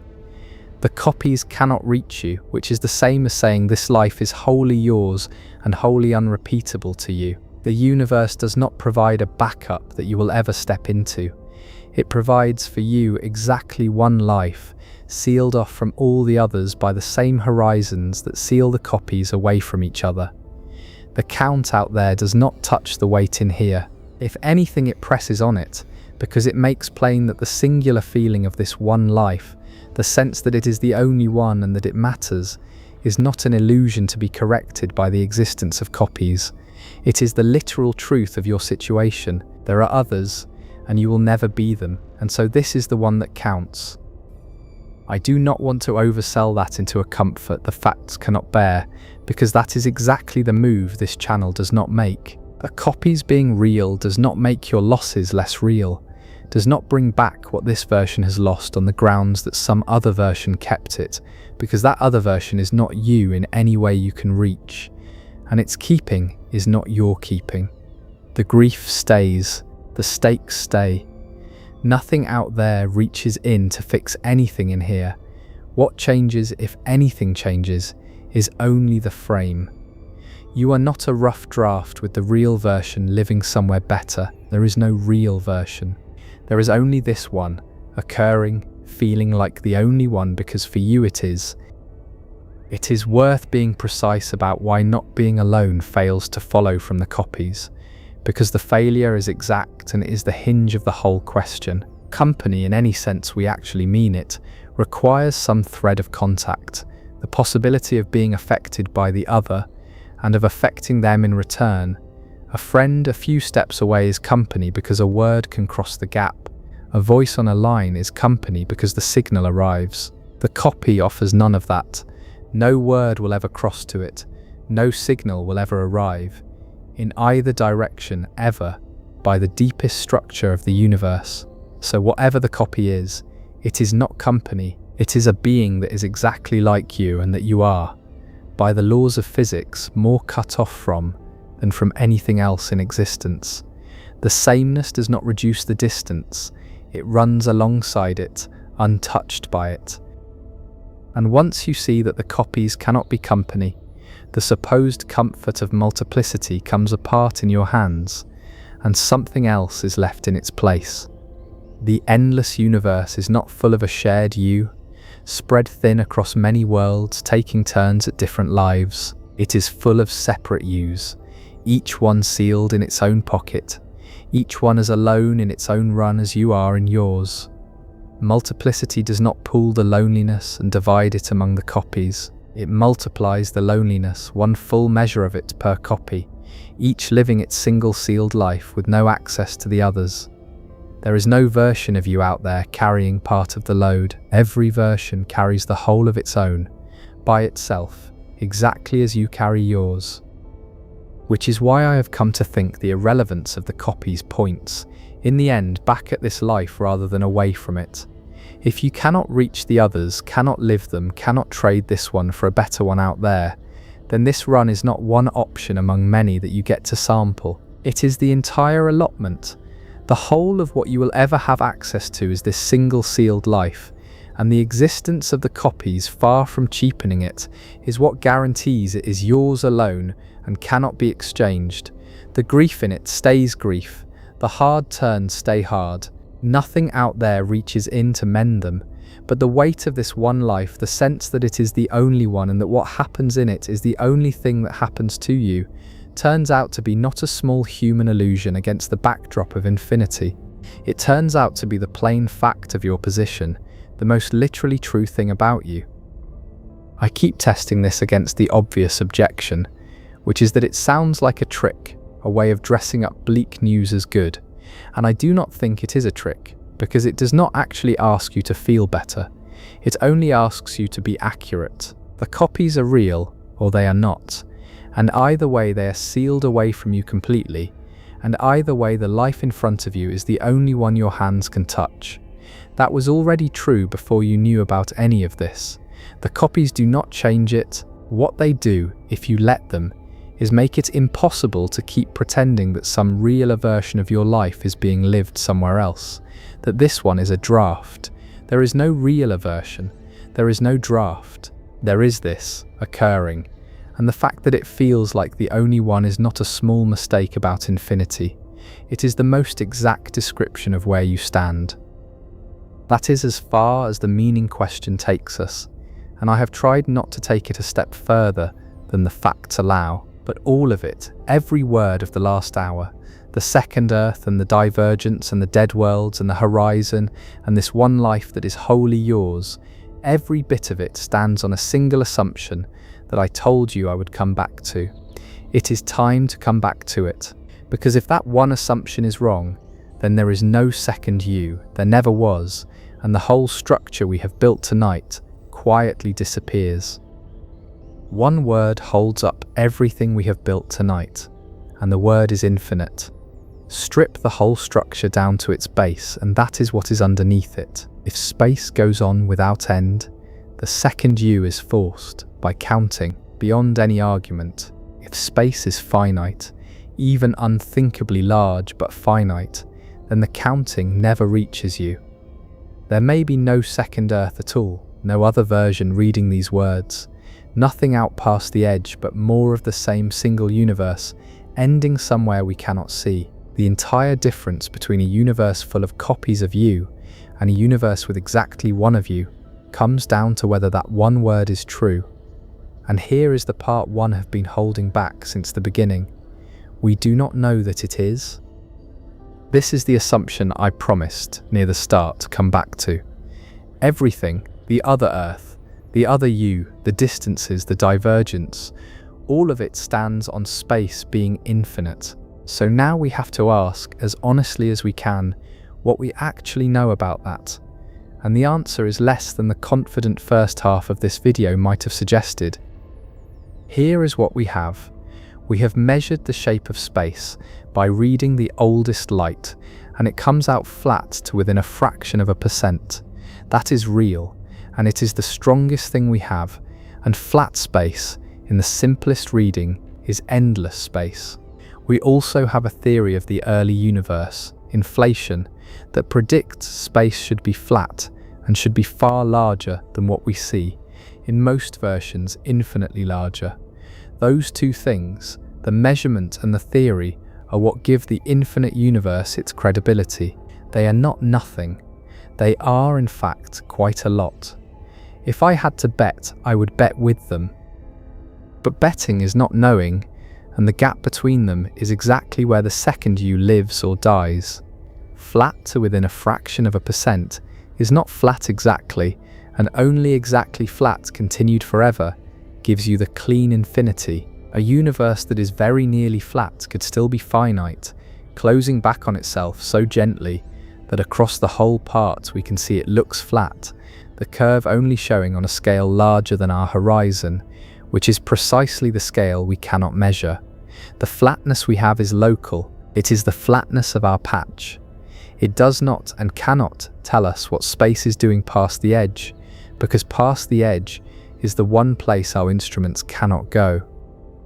We have tried to get around this. If the universe were finite and closed back on itself on a scale small enough, we would see the evidence written in the sky, the same patterns of ancient light repeating where the universe connects to itself, the same region reaching us along two different paths. We searched for exactly that, combed the microwave background for those repetitions, those matching circles that a finite universe would print across the sky.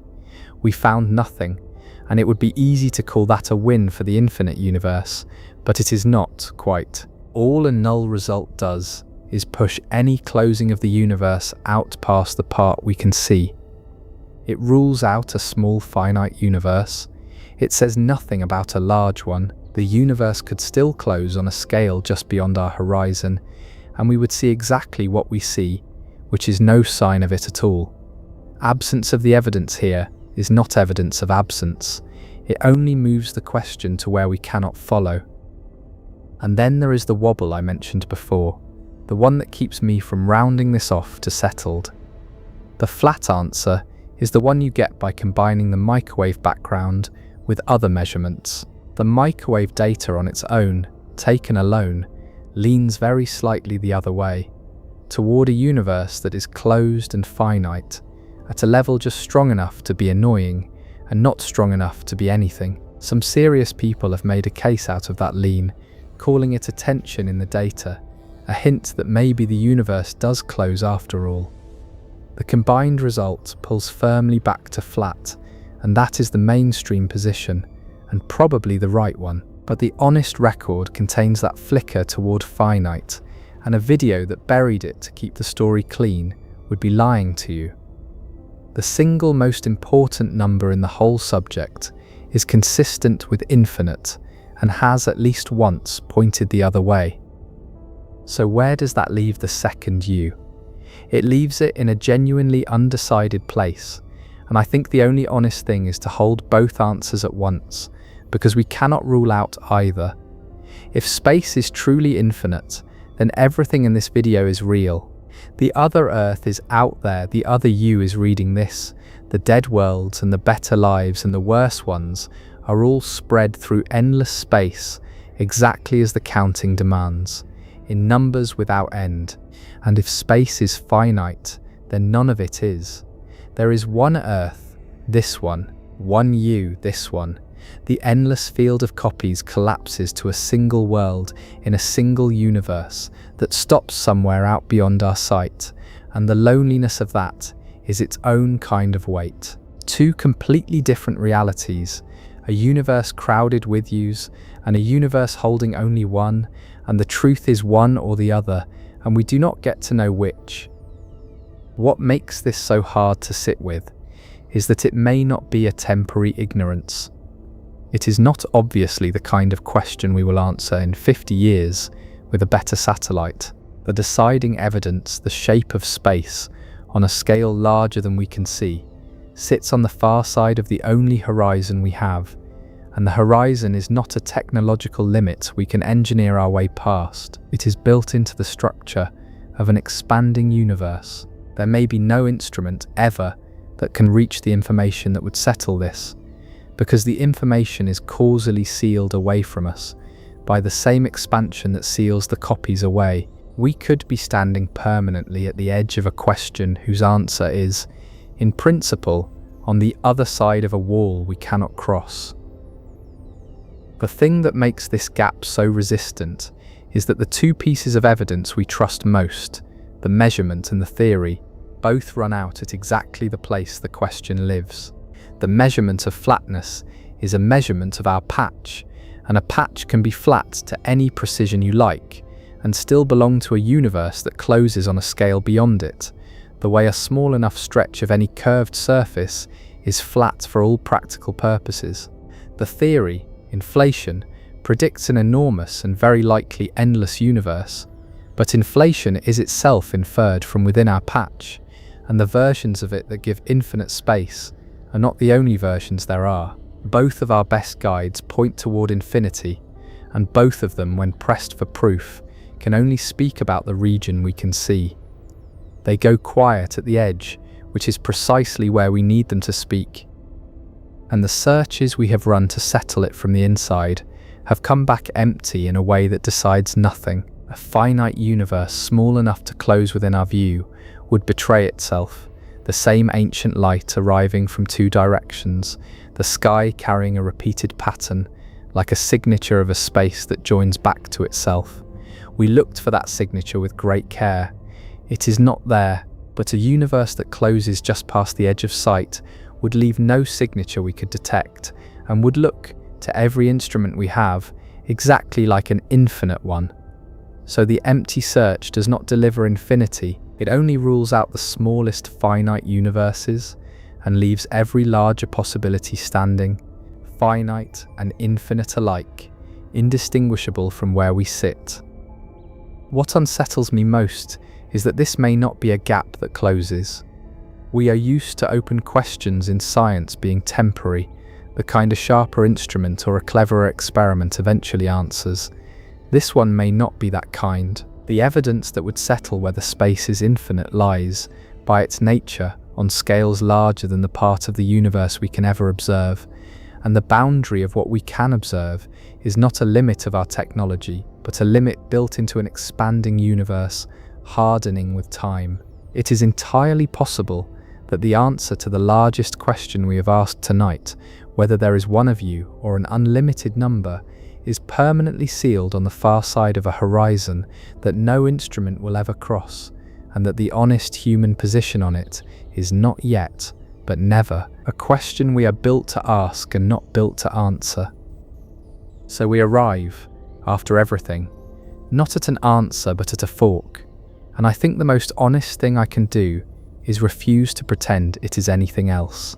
On one branch, space is endless, and every word of this has been a description of what is really out there, the other Earth, and the other you, and the dead worlds, and the better lives, all of it real, all of it unreachable, spread through space without end. On the other branch, space is finite, and there is one Earth and one you, alone in a universe that simply stops somewhere past our sight, with no copy anywhere and no second chance at anything. These are not small differences in detail. They are two different shapes for all of reality, and the whole of tonight comes down to which one is true. The measurements lean one way and cannot prove it.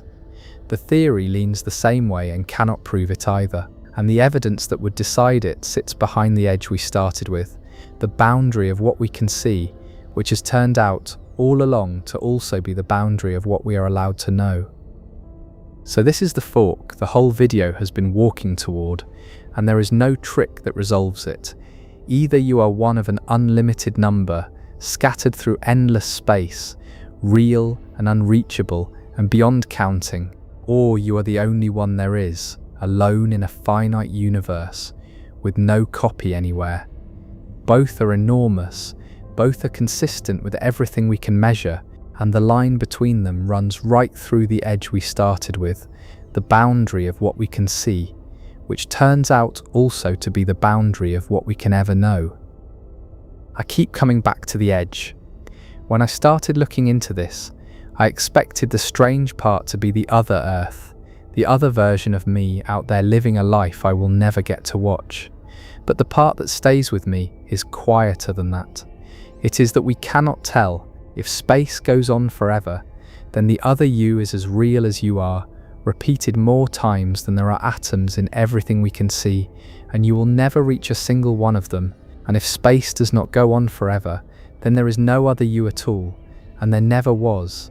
And this one life is the only place those atoms ever once arranged themselves into a person who is you. Both of those are true, depending on a number we do not have, and may never have. So here is where I have landed. It changes very little to know there might be another me out past the edge. He cannot reach me, and I cannot reach him, and whatever he does tonight has nothing to do with whatever I do tonight. If anything, the idea makes this version feel more like the one that matters, not less, because it is the only one I will ever get to stand inside. The edge we began with was never a wall holding the other Earth out. It is the line past which we simply do not get to know, and maybe that is the honest end of it. Not that you are infinite, only that you are here, once, on this side of the edge, for as long as you are given,